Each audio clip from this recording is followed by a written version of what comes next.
am Peanut. Today let's find out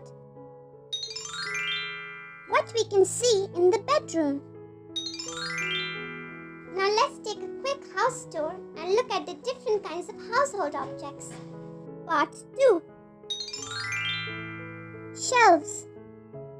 Shelves. Mirror. Mirror. Ottoman. Ottoman. Clothes rack. Clothes rack. Desk. Desk.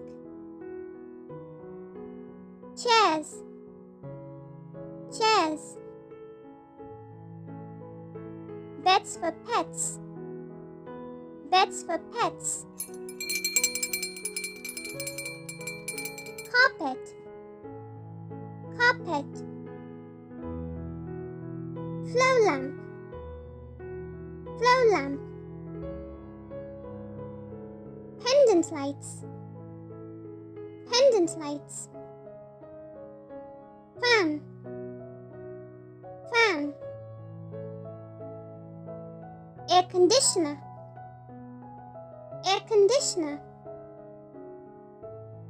And lastly, television. Television. Yay! And that brings us to the end of this lesson. Now you know the names of so many different objects which you can see in the bedroom. And for more fun videos like this, be sure to check out the other videos on our channel. You can find the links available in the description box below. See you again tomorrow. Bye-bye for now. And if you like our videos, be sure to like, share and subscribe to our channel, Peach Peanut Poppy.